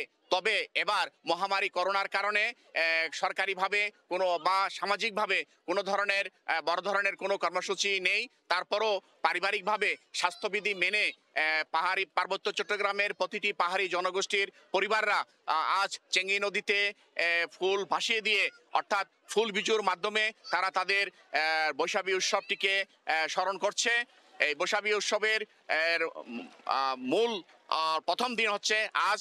চাকমা সম্প্রদায় নদীতে ফুল ভাসানোর মধ্য দিয়ে তারা এই উৎসবটি পালন করে থাকে। সকালবেলা ভোরে পাহাড়ি তরুণীরা বিভিন্ন বাগান থেকে গাছের ফুল সংগ্রহ করে এবং নদীতে নিয়ে এসে তা সকালবেলা ভাসিয়ে দিয়ে থাকে।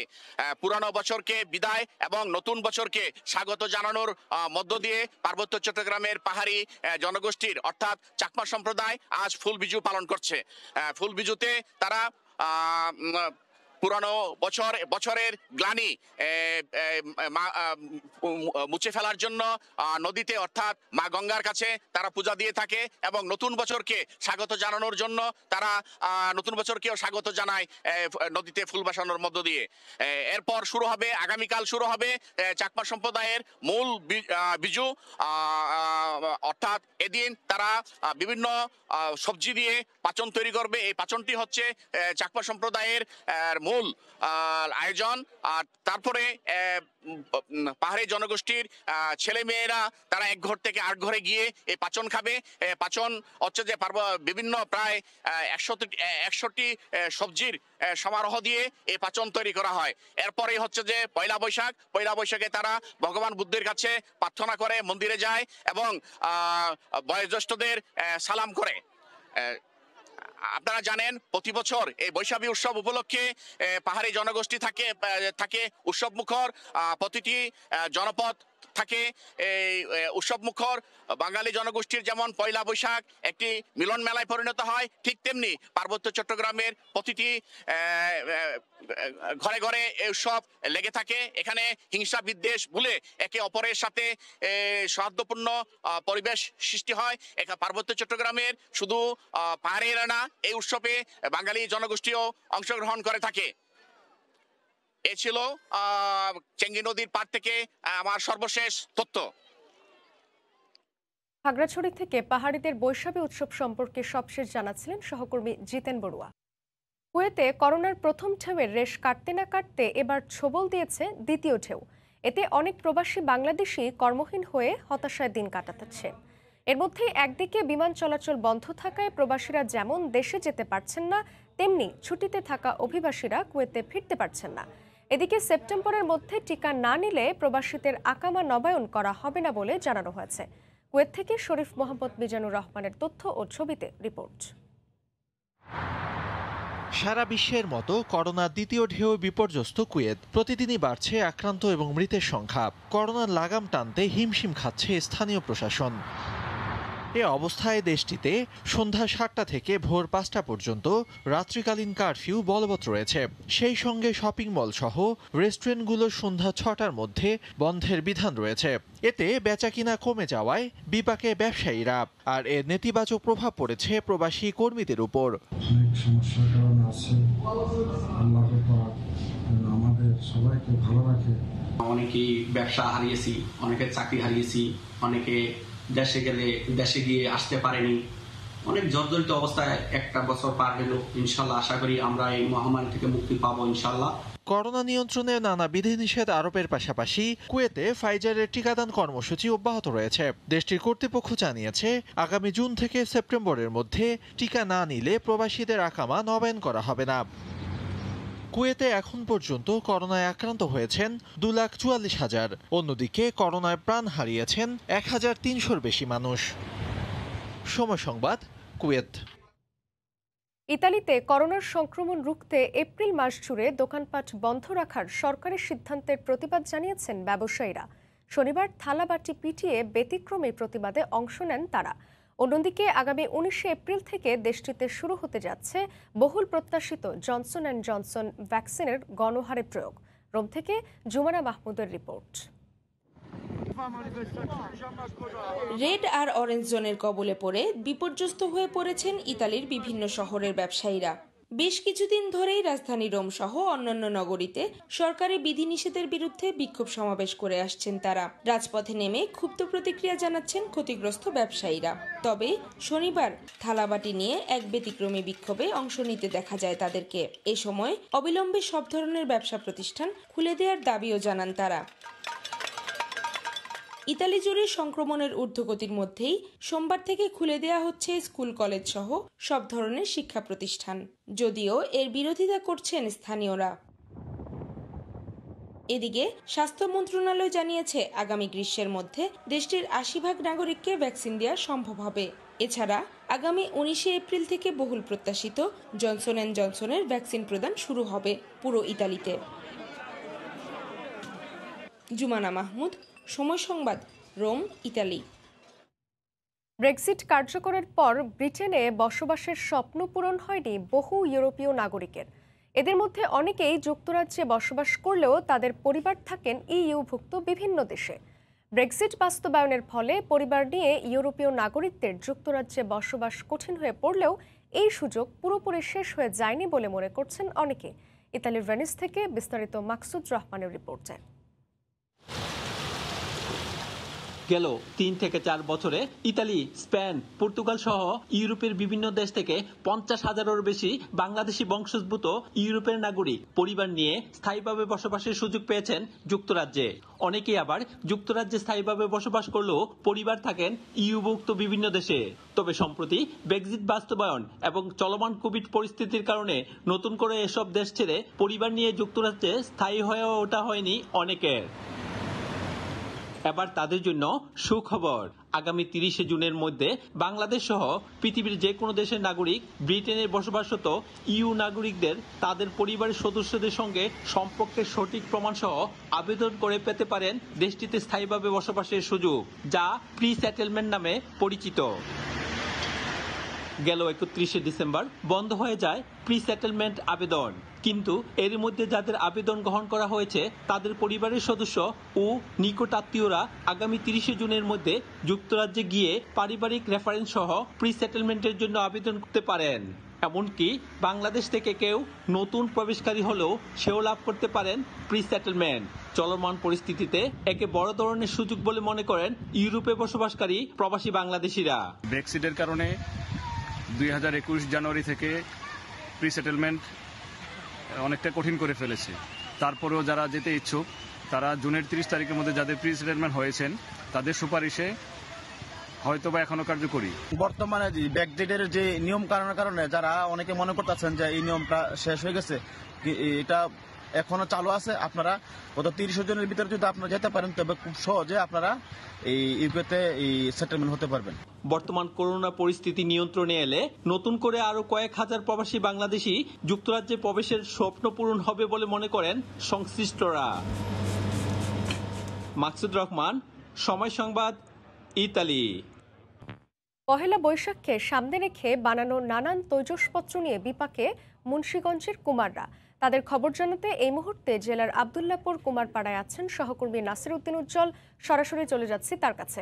উজ্জ্বল, সাদিয়া, এই কুমার বাড়িতে কিন্তু এখন একটা বড় ধরনের হতাশা যে একদিন বাদেই যে পয়লা বৈশাখ হবার কথা ছিল, গ্রামীণ মেলায় চারিদিকে সরব পড়ে যাওয়ার কথা, এবং এই কুমার বাড়িতে যেসব এই তৈজসপত্র তৈরি করা হয়েছে, যে এই গ্রামীণ মেলাকে ঘিরে হাতি, ঘোড়া, টিয়া, নৌকা সহ নানা রকমের সামগ্রী, সেগুলো কিন্তু তাদের সেই মেলায় নিয়ে যাবার কথা, কিন্তু সেগুলো কিন্তু এখন প্যাকেট করছেন তারা। প্যাকেট করে এগুলো কিভাবে রাখবেন সেই চিন্তায় তারা অস্থির, এবং বিভিন্ন জায়গায় থেকে যে এই জিনিসপত্রগুলো নেবার জন্য অর্ডার করা হয়েছে, সেখান থেকে কিন্তু পাইকাররা আসছেন না ডেলিভারি নিতে, এবং সে কারণে তারা কিন্তু নানা রকম বিড়ম্বনার মধ্যে পড়েছেন যে এত জিনিসপত্র কোথায় রাখবেন, সেই ঘর বা সেই গুদাম তারা খুঁজে বের করতে পারছেন না। সে কারণে কিন্তু নানাভাবে তারা বস্তায় ভরে এবং নানা স্থানে রাখার চেষ্টা করছেন। কারণ হচ্ছে যে তারা গতকালই জানতে পেরেছেন যে এই বৈশাখী মেলাটি পুরোপুরি বন্ধ হয়ে যাচ্ছে এবং কঠোর লকডাউনে ঘোষণা আসতে যাচ্ছে। সেই কারণেই তারা নিশ্চিত হয়ে কিন্তু এখন এগুলো প্যাকেট করার চেষ্টা করছেন। এবং এই যে কুমার বাড়িতে তাদের কিন্তু এটি বছরের একটা বড় উৎসব। এই উৎসব ঘিরে কিন্তু তারা দীর্ঘদিন ধরে এগুলো তৈরি করতেছিলেন এবং বিভিন্ন জায়গা থেকে অর্ডার আসতেছিল। এই গেল বছরও কিন্তু এই করোনার লকডাউনের কারণে তাদের এই এই এই মেলাটি বন্ধ ছিল, এবং সেবারও কিন্তু তাদের বড় ধরনের ক্ষতি সাধিত হয়েছে, এবং এই ক্ষতি সাধিত হওয়ার কারণে কিন্তু তাদের যে পুঁজি সেটি নষ্ট হয়ে গেছে। তারপরেও কিন্তু তারা ধার দেনা করে নানাভাবে তারা চেষ্টা করেছিলেন যে এই এবার তারা ঘুরে দাঁড়াবেন, কিন্তু সেই ঘুরে দাঁড়াতে গিয়ে কিন্তু তাদের আরো বড় ধরনের ক্ষতি হয়ে গেছে বলে জানিয়েছেন। যে এই যে আব্দুল্লাহপুরের যে কুমারপট্টি, এই কুমারপট্টিতে কিন্তু হতাশার একটা বড় ধরনের আমরা কষ্ট তাদের চোখে মুখে আমরা দেখতে পাচ্ছি, এবং তারা বলছিলেন যে এইখানে যেই জিনিসপত্রগুলো তৈরি করা হয় সাধারণত তারা দইয়ের পাতিল এবং অন্যান্য জিনিসপত্র তৈরি করেন, কিন্তু এই মেলাকে ঘিরে কিন্তু ঘোড়া সহ নানা রকম খেলনা সামগ্রী যেগুলোর চাহিদা ব্যাপক থাকে সেগুলো তারা তৈরি করে থাকেন, এবং এইগুলো তৈরি করতে গিয়ে কিন্তু তাদের এই ক্ষতিটি হয়ে গেছে, এবং তারা কোনোভাবে কিন্তু এবার বুঝে উঠতে পারেননি যে তাদের এই যে আসন্ন যে বৈশাখ, পয়লা বৈশাখের যে বৈশাখী মেলা, গ্রামীণ মেলা, এটি বন্ধ হয়ে যেতে পারে। কারণ করোনা ধীরে ধীরে কমে আসতেছিল ও তখন তারা ভাবছিলেন যে বড় ধরনের উৎসব এবার হবে, এবং সে কারণে কিন্তু দেশের বিভিন্ন স্থান থেকে কিন্তু তাদের অর্ডার করা হয়েছিল, এবং সেই অর্ডার করবার কারণে কিন্তু তারা প্রচুর এবার জিনিসপত্র তৈরি করেছিলেন। সেগুলো নিয়েই তাদের এখন বিড়ম্বনা। এবং এই যে আব্দুল্লাহপুরের কুমারবাড়ি যে আশেপাশে সব জায়গায় কিন্তু একই অবস্থা আমরা দেখেছি, যে বড় আগুনের কুণ্ডলির মধ্যে যে তারা এই জিনিসপত্রগুলো পুড়েছিলেন সেগুলো এখন বের করে রাখবার চেষ্টা করছেন এই পাশের বাড়িতেই, এবং এই পাশের বাড়ির যে সেখানে নৌকা, সেখানে হাতি, ঘোড়া সব কিছু কিন্তু আমরা দেখছি যে সেগুলো তারা কিভাবে তুলছে এবং তুলে সেগুলোকে বিভিন্ন পাত্রে করে সরিয়ে নেবার চেষ্টা করছেন, এবং এই জিনিসগুলো কিন্তু তারা আগুনের পুড়ে তৈরি করেছেন। এগুলো ডেলিভারি হওয়ার কথা ছিল, রং করবার কথা ছিল, সেগুলো না করে এখন এগুলো গুদামজাত করবার চেষ্টা তারা করছেন। তো এখানে এই যে এলাকাটিতে আমরা আছি, এখানকার স্থানীয় ইউনিয়ন পরিষদের চেয়ারম্যান রয়েছেন, তিনি এসছেন এই পরিবারগুলোকে সান্ত্বনা দেবার জন্য। তার সঙ্গে আমরা কথা বলবো যে এই কুমার পরিবারগুলোকে কিভাবে এই বিপদ থেকে এবং তাদের যে বড় ধরনের ক্ষতি হয়ে গেছে সেখান থেকে উদ্ধার করা যায়। তো এইখানকার ইউপি চেয়ারম্যান আব্দুর রহিম, আপনি একটু জানাতেন যদি এই কুমার পরিবারগুলোর এই বড় ধরনের ক্ষতি পুষিয়ে নেবার জন্য আপনি কি প্রচেষ্টা গ্রহণ করছেন? ধন্যবাদ। আসলেই এটা তাদের একটা সিজন ব্যবসা, তারা সারা বছর মাল তৈরি করে স্টক করেন এবং এই সিজনে মেলার মধ্যে তারা বিক্রি করেন, কিন্তু গত বছরও এই মেলাটা হয় নাই, এই বছরও এই মেলা আমার মনে হয় না আর হবে, কারণ তারা অনেক মাল তৈরি করেছেন, তাদের পুঁজি নাই, তারা অনেক কষ্টে থেকে এগুলি করেন, কিন্তু এখন তারা আর বিক্রি করতে পারছেন না। আমি মনে করি তাদের জন্য অনেক সহযোগিতা দরকার। আমি আমার ইউনিয়ন পরিষদ থেকে কিছু করতে পারছি না, আমাদের তো লোন ঠোনের এইগুলি ব্যবস্থা নাই, তবে তারা যেন সরকারি পৃষ্ঠপোষকতা পায় এই জন্য আমি জোর অনুরোধ করব, কারণ তাদেরকে একটা সাহায্য এই মুহূর্তে করা দরকার। এবং সংশ্লিষ্ট যারা আছেন আমাদের প্রশাসনের সবাই যদি একটু এগিয়ে আসেন, আমিও তাদের সাথে থাকলাম, আমি তাদের সান্ত্বনা দিতে পারি, আমি তাদের সাময়িক সাহায্য করতে পারি, কিন্তু তাদের পুঁজির ব্যাপারে আমাদের কিছু, আমার ব্যক্তিগতভাবে কিছু করার নাই। এই জন্য আমি এই যমুনা টিভিকে ধন্যবাদ জানাচ্ছি। ধন্যবাদ আপনাকে। তো এই যে বিষয়টি চেয়ারম্যান সাহেব বলছিলেন যে তাদের সাহায্য করবার জন্য চেষ্টা তারা তিনি করবেন। তো এখানে যে কুমার পরিবারগুলো আছেন তারা কিন্তু এখন এই সেই যে সমস্যা থেকে ঘুরে দাঁড়ানোর জন্য যে বিষয়টি তাদের রয়েছে সেটি কিন্তু এখন আমি একটা কুমার পরিবারের, আপনাদের যে এত ক্ষতি হয়ে গেল, তো এই ক্ষতি পুষিয়ে নেওয়ার জন্য আপনারা কি চাচ্ছেন একটু যদি বলতেন আমাদেরকে। আমরা সরকারের কাছে সাহায্য চাইতেছি, আমরা যেন এই পুঁজিবারটা কইরা আমরা যেন কিছু মাটি মুটি আইনা কাজ কাম কইরা বাল বাচ্চা লইয়া খেতে পারি, এই জন্য আমরা ওখানে খুবই কষ্টে আছি। ধন্যবাদ আপনাকে। তো তারা বলছিলেন যে এই সরকারের কাছে সাহায্য চাচ্ছিলেন, কারণ তাদের যে পুঁজি এবং এই পুঁজি শেষ হয়ে গিয়ে তারা যে ঋণ করে আছেন, এখন এই পরিস্থিতিতে তাদের যদি কোনো রকম সাহায্য না আসে তাহলে তাদেরকে কিন্তু খুবই ভয়াবহ পরিণতির দিকে যেতে হবে। তারা বলছিলেন যে নানা জায়গা থেকে যে তারা ঋণ করেছেন সেই ঋণের টাকার জন্য কিন্তু ইতিমধ্যেই চাপ শুরু হয়ে গেছে। যখন মেলা হচ্ছে না এটি শুনবার পরে কিন্তু যারা ঋণ দিয়েছেন তারা কিন্তু চাপ সৃষ্টি করছেন যে তোমাদের মেলা হবে না, তোমরা কিভাবে টাকা দিবা, তোমাদের এই টাকা এখনই পরিশোধ করতে হবে, এরকম নানা ধরনের কথাবার্তা বলছিলেন এবং এই কুমার পরিবারগুলো কিন্তু সেগুলো আমাদেরকে জানাচ্ছিলেন। এবং এই পরিস্থিতিতে তারা বলছেন যে এইভাবেই যে এই নানা রকম প্লাস্টিক পণ্যের কারণে দাপটে তাদের এই কুমার পরিবারের যে কাজকর্ম সেগুলো একরকম বন্ধ হওয়ার উপক্রম। তারপরেও কিছু পরিবার তাদের সেই পুরনো যে ঐতিহ্য সেটিকে ধরে রাখবার চেষ্টা করছেন এবং সেই ঐতিহ্য ধরে রাখতে গিয়ে তারা এখন কিন্তু পথে বসার মতো উপক্রম হয়েছে।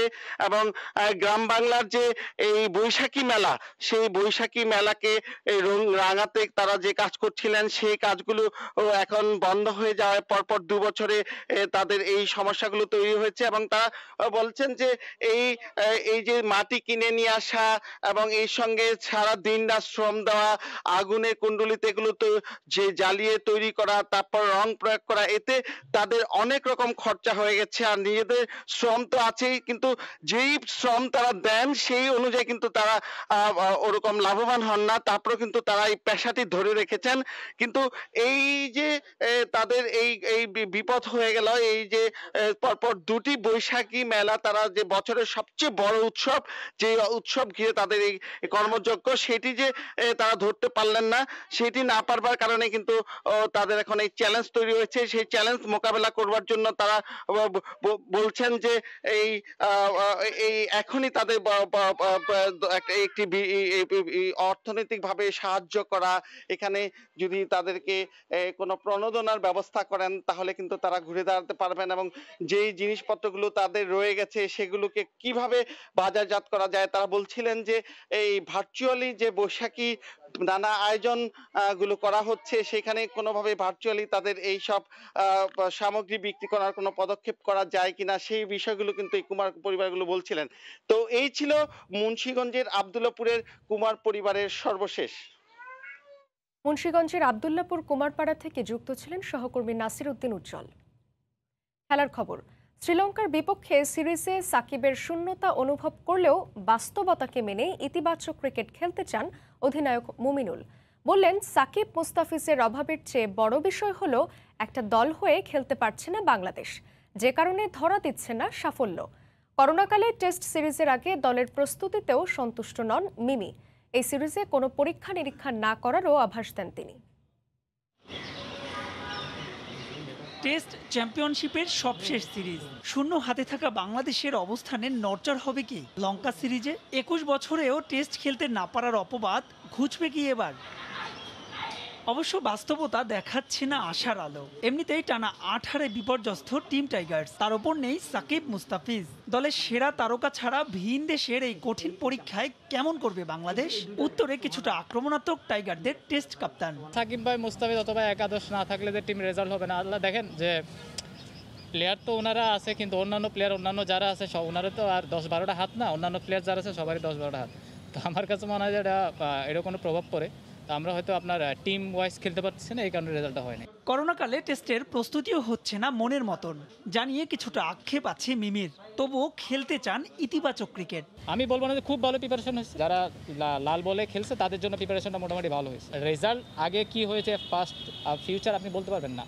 আপনার বর্তমান দিনে ওই আমরা যে 5 দিন টেস্ট খেলবো, প্রত্যেকটা সেশন যদি আমরা জিততে পারি, ভালো খেলতে পারি, তাহলে রেজাল্ট আমাদের কাছে আসবে। যদি আমরা খেলবি তাহলে আমাদের এগেনস্টে চলে যাবে। করোনাকালের কথা চিন্তা করেই বড় বহর যাচ্ছে দ্বীপ রাষ্ট্রটিতে। তবে কি পরীক্ষা নিরীক্ষা হবে দল নিয়ে?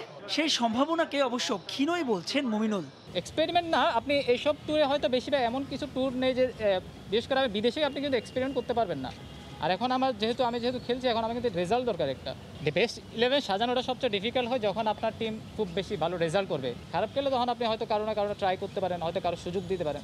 ক্যাপ্টেন হিসেবে এখন পর্যন্ত ম্লান মুমিনুলের পরিসংখ্যান। এবার সেই চাপ থেকে শিখে লঙ্কায় দারুণ কিছু করে দেখাতে চান কক্সবাজারের এই ক্রিকেটার। মাহবুব রিমন, সময় সংবাদ, ঢাকা। বাংলাদেশ ও দক্ষিণ আফ্রিকা নারী ইমার্জিং দলের ওয়ানডে সিরিজের খবর। ছুটেই চলেছে বাংলাদেশ নারী ইমার্জিং ক্রিকেট দলের জয়রথ। প্রোটিয়া নারী ইমার্জিং দলকে চতুর্থ ওয়ানডেতেও ধরাশয়ী করল টাইগ্রেসরা।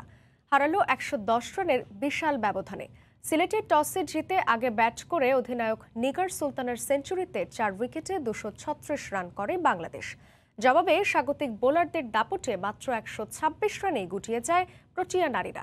লকডাউনের কারণে এক ম্যাচ কম খেলেই দেশে ফিরে যাচ্ছে দক্ষিণ আফ্রিকা ইমার্জিং দল।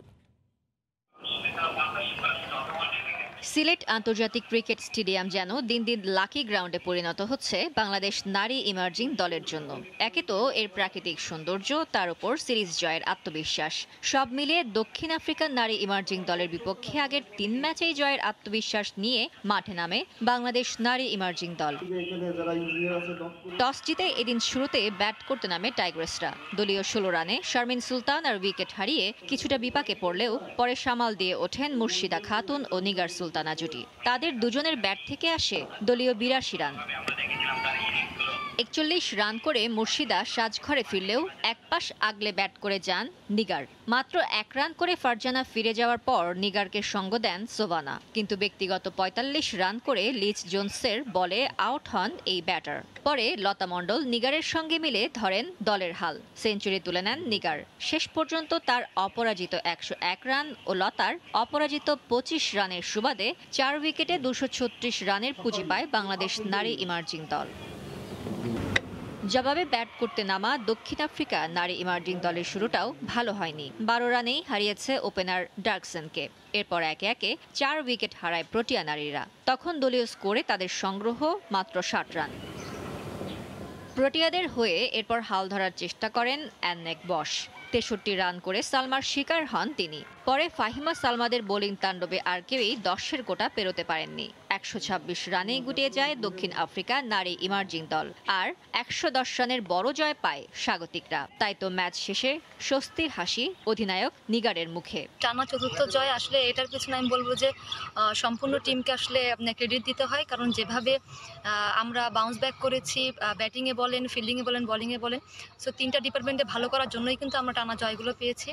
এবং আমি কোনো সিঙ্গেল নাম মেনশন করতে চাই না, ইচ অ্যান্ড এভরি পার্সন আমি বলবো টিমের, যারা অনেক অসম্ভব ভালো এফোর্ট দিয়েছে। বাংলাদেশের বর্তমান করোনা পরিস্থিতি ও লকডাউনের কারণে শেষ ওয়ানডে না খেলেই দেশে ফিরে যাবে প্রোটিয়া নারী ইমার্জিং দল। সময় সংবাদ, সিলেট। কঠোর লকডাউনের কারণে ঢাকায় 14 এপ্রিল অনুষ্ঠিতব্য মালদ্বীপের ক্লাব ইগলসের বিপক্ষে এএফসি কাপের হোম ম্যাচ বাংলাদেশের পরিবর্তে নেপালে খেলবে আবাহনী। ম্যাচটি অনুষ্ঠিত হবে 21 এপ্রিল, জানিয়েছেন আবাহনীর manager Satyajit Das Rupu. Coach Mario Lemos বলছেন, ঘরের মাঠে হলে সহজে জয় পাওয়া সম্ভব ছিল ইগলসের বিপক্ষে, তবে নেপালেও পূর্ণ পয়েন্টের জন্য মাঠে নামবে আকাশী নীলরা। 14 এপ্রিল নির্ধারিত ছিল আবাহনীর ঘরের মাঠে মালদ্বীপের ক্লাব ইগলসের বিপক্ষে এএফসি কাপের ম্যাচ। শুরুতে লকডাউনের মধ্যেই ম্যাচটি আয়োজনের তাগিদ দিয়েছিল এশিয়ান ফুটবল কনফেডারেশন, তবে সেই সিদ্ধান্ত থেকে সরে এসেছে এএফসি। এমত অবস্থায় নিরপেক্ষ ভেন্যুতে কিংবা মালদ্বীপে ম্যাচ খেলার প্রস্তাব দিয়েছে এশিয়ার ফুটবলের সর্বোচ্চ সংস্থা। আবাহনীও নতুন ভেন্যু বাছাই করেছে এরই মধ্যে। গেল মাসেই জাতীয় দল খেলে এসেছে নেপালে, এফসি কাপের ম্যাচটাও সেখানেই খেলতে চায় আবাহনী। বাংলাদেশ বাদ দিয়ে অন্য কোনো নিউট্রাল ভেন্যুতে যদি আমরা ম্যাচটা আয়োজন করতে পারি সেজন্য আমাদেরকে অপশন দিয়েছে। অন্যথায় 21 তারিখে আমাদেরকে মালদ্বীপে গিয়ে খেলার জন্য তারা আমাদেরকে জানিয়েছে। নেপালের সাথে আমাদের বিভিন্ন বিষয়াদি নিয়ে বা ম্যাচ আয়োজন সম্পর্কিত বিষয়ে আমরা আলাপ আলোচনা করেছি। তারা মৌখিকভাবে অনেকটা সম্মতিও দিয়েছে। আশা করছি যে এটা কনফার্ম হয়ে যাবে এবং আমরা এএফসিকে অবহিত করব যে আমরা নেপালে এই ম্যাচটা আয়োজন করতে চাই। এএফসির রুল অনুযায়ী তো আপনাকে অ্যাটলিস্ট ম্যাচের 2 দিন আগে যেতেই হয়, তো এর আগে যদি ফ্লাইট থাকে হয়তো আরও 1 দিন 2 দিন আগে যাওয়ার চেষ্টা করব। বাধ্য হয়েই দেশের বাইরে হোম ম্যাচ খেলতে হচ্ছে আকাশী নীলদের। ঘরের মাঠের সুবিধা থেকে বঞ্চিত হতে হচ্ছে সাদ সোহেলদের। কোচও বলছেন বাংলাদেশ অনুষ্ঠিত হলে সহজে জয় পাওয়া সম্ভব হতো, তবে নেপালেও জয় পেতেই মাঠে নামবে লেমস বাহিনী। ম্যাচ খেলতে দলের সাথে যোগ দিয়েছেন নাইজেরিয়ান সানডে। দেখুন, এমন একটা পরিস্থিতি তৈরি হয়েছে, এখানে আমাদের আসলে কিছুই করার নেই। আমরা খেলতে প্রস্তুত যেখানেই হোক। নেপালে জাতীয় দল খেলে এসেছে, আমার দলের বেশ কয়েকজন ফুটবলার ছিল, এটা একটা ইতিবাচক দিকও। তবে বাংলাদেশে খেললে আমরা সহজে জয় পেতাম। নেপালে আশা করি পূর্ণ পয়েন্ট পাবো। ইগলসের খেলা আমি দেখেছি, কিছু জায়গায় দুর্বলতা আছে, সেগুলোর সুযোগ নিতে হবে। সানডে দলে যুক্ত হয়েছে, আমাদের আক্রমণ ভাগে শক্তি বৃদ্ধি পেয়েছে। 21 এপ্রিল আবাহনী নেপালে গিয়ে ম্যাচ খেলার পরিকল্পনা করলেও শঙ্কা থেকেই যাচ্ছে, কারণ 14 এপ্রিল থেকে আন্তর্জাতিক রুটে যাত্রীবাহী বিমান চলাচল বন্ধ রাখার ঘোষণা দিয়েছে সিভিল এভিয়েশন। সেক্ষেত্রে আবাহনীকে নেপালে গিয়ে ম্যাচ খেলতে হলে যেতে হবে বিশেষ ব্যবস্থাপনায়। তারেক হাসান শিমুল, সময় সংবাদ, ঢাকা। পাটুরিয়া দৌলতদিয়া নৌরুটে মানুষের ঢল। ফেরিতে গাদাগাদি করে পার হচ্ছেন মানুষ, মানা হচ্ছে না সামাজিক দূরত্ব। এ বিষয়ে বিস্তারিত মানিকগঞ্জের পাটুরিয়া ফেরিঘাটে আছেন সহকর্মী ইউসুফ আলী, সরাসরি যাচ্ছে তার কাছে। ইউসুফ। সাদিয়াটা আসলে পাটুরিয়া দৌলতদিয়া নৌরুটে কিন্তু একদম মধ্যরাত থেকে এটা আসলে যানজটে পড়ে রয়েছে। এই মুহূর্তে পাটুরিয়া দৌলতদিয়া নৌরুটে যদি বলি কমপক্ষে 2 সহস্রাধিক যানবাহন পারে অপেক্ষায় রয়েছে। তার মধ্যে সবচাইতে বেশি রয়েছে পণ্যবাহী ট্রাক। অর্থাৎ এখন যদি বলি সবচাইতে বেশি, যেহেতু গণপরিবহন বন্ধ রয়েছে সেই ক্ষেত্রে এখন কিন্তু সবচাইতে বেশি রয়েছে ঘাট এলাকাতে ছোট যে কার রয়েছে, প্রাইভেট কার, ছোট কার, মোটর বাইক, এইসব। আর যদি সেটা কিলোমিটার হিসাবে বলি তাহলে এটা পাটুরিয়া ঘাট থেকে 4 কিলোমিটার পর্যন্ত যানজট রয়েছে।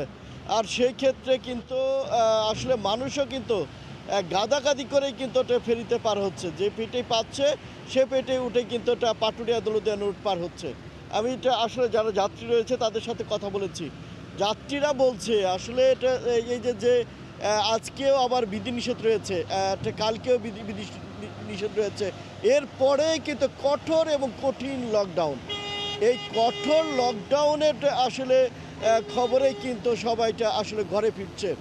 সেই ক্ষেত্রে অনেকেরই আমি দেখেছি যে শুধু যানবাহন না পেয়ে তারা একটু অধিক বা কয়েকগুণ ভাড়া দিয়ে কিন্তু টাকে করে আসলে ঘাট পার হচ্ছে।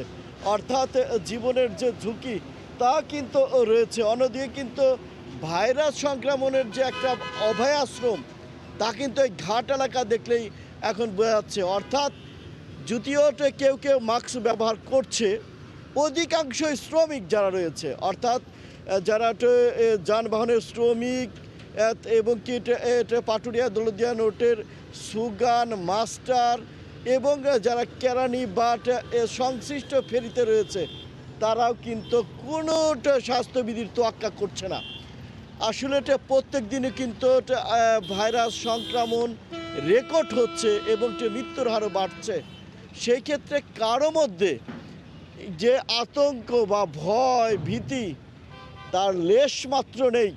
অন্যদিকে কিন্তু পাটুরিয়া দৌলতদিয়া নৌরুটে এবং আরিচা কাজিরহাট নৌরুটে কিন্তু একই অবস্থা সৃষ্টি হয়েছে। অর্থাৎ পাটুরিয়া দৌলতদিয়া নৌরুটের যে এই লাগামহীন অবস্থা চলছে তা যদি বলি কর্তৃপক্ষের বিষয়টা, কর্তৃপক্ষ এখানে কিন্তু এই যে একটা প্রথম দফায় 7 দিন চলে গেল, আজকে দ্বিতীয় দফায় স্বাস্থ্যবিধির 2 দিনের প্রথম দিন চলছে। সেই ক্ষেত্রে কিন্তু কোনো প্রশাসনকেই আসলে এই যে স্বাস্থ্যবিধি মানানোর জন্যে বা মানার জন্যে কাউকে আসলে দেখা যায়নি। সেই ক্ষেত্রে এই যে লাগামহীন যে অবস্থার সৃষ্টি হয়েছে ঘাট এলাকাতে, যার জন্যে কিন্তু আসলে সংক্রমণটাও বৃদ্ধি পাচ্ছে। সরকার বা কর্তৃপক্ষ যদি সঠিক পদক্ষেপটা না নিতে পারে তাহলে কিন্তু এই অবস্থার সৃষ্টি হতেই থাকবে এবং নিয়ন্ত্রণ করা কষ্টকর হয়ে যাবে। সেই ক্ষেত্রে যে লকডাউনটা আসছে, যা কঠোরভাবে পালনের জন্য যারা আসলে এখানে সংশ্লিষ্ট রয়েছে, আমি যাদের সাথে অনেকের সাথেই কথা বলেছি, যারা আসলে স্বাস্থ্যবিধি মানছে, তারা বলছে শুধু গণপরিবহন নয়, সমস্ত পরিবহনকে এটা আসলে বন্ধ করতে হবে, যেন কোনো মানুষ কোনো এলাকা থেকে অন্য এলাকায় প্রবেশ না করতে পারে। শুধু যাতে মানুষের যে আসলে কর্ম এবং কি খাদ্য সামগ্রী বা জরুরি প্রয়োজন, এইগুলো ব্যবহারের জন্য তারা আসলে স্থিতিশীল করার জন্য আসলে সুপারিশ করছে। আর যদি দেশের যে ঘনবসতি দেশ বাংলাদেশ, সেই ক্ষেত্রে এর যে ভয়াবহতা তা কিন্তু নিয়ন্ত্রণ করা কিছুতেই সম্ভব নয়। অন্যদিকে আমি যদি বলতে চাই যে এখানকার যারা রয়েছে তো ঘাট কেন্দ্রিক ব্যবসা বাণিজ্য যারা করে, তারাও কিন্তু আসলে স্বাস্থ্যবিধি মানছে না। আসলে পাটুরিয়া, দৌলতদিয়া এবং আরিচা কাজিরহাট রুটে মোট 20টি ফেরি চলাচল করছে। সাদিয়া, এই ছিল আমার কাছে সর্বশেষ অবস্থা। তবে বেলা বাড়ার সাথে সাথে যানবাহন এবং যাত্রী সংখ্যা বাড়ছে। এই ছিল আমার কাছে পাটুরিয়া ঘাট থেকে সর্বশেষ অবস্থা। মানিকগঞ্জের পাটুরিয়া ফেরিঘাট থেকে যুক্ত ছিলেন সহকর্মী ইউসুফ আলী। ভোরের সময়ের শীর্ষ সংবাদ জানিয়ে দিচ্ছি আরেকবার। কঠোর লকডাউনের আগে পণ্যবাহী ট্রাকে করে ঢাকা ছাড়ার হিড়িক, দূরপাল্লার বাস না ছাড়লেও ভাড়া গাড়িতে যাবার চেষ্টা। আসলাম নারায়ণগঞ্জের থেকে হুন্ডাই করে, তারপর ওখান থেকে বেবিতে করে আসছি, এসে এখন গাবদলি 2টার থেকে এই পর্যন্ত বসে আছি। সৌদি আরব সহ মধ্যপ্রাচ্যে মঙ্গলবার থেকে রোজা শুরু। করোনার কারণে মক্কা মদিনার পবিত্র মসজিদে 10 রাকাত করে তারাবি আদায়। সুরক্ষা সামগ্রীর দায়সারা ব্যবহারে ঢাকা সহ জেলা হাসপাতালগুলোতে স্বাস্থ্য ঝুঁকি, রোগীর চাপ ও জনবলের অভাবে উধাও বর্জ্য ব্যবস্থাপনা। রিসোর্ট কাণ্ডের 9 দিনের মাথায় আলোচনায় মামুনুলের তৃতীয় স্ত্রী, সন্তান চেয়ে ভাইয়ের জিডি, মায়ের খোঁজ না পেয়ে উৎকণ্ঠায় কথিত দ্বিতীয় স্ত্রীর ছেলে। এবং সকাল থেকে বিকেল, কখনো সময় লাগে 3 থেকে 5 ঘন্টাও। খুঁড়িয়ে খুঁড়িয়ে চলছে বাংলাদেশ ব্যাংকের সঞ্চয়পত্র কার্যক্রম, সার্ভার জটিলতায় বাড়ছে ভোগান্তি। এ ছিল ভোরের সময়, সঙ্গে থাকুন সময়ের।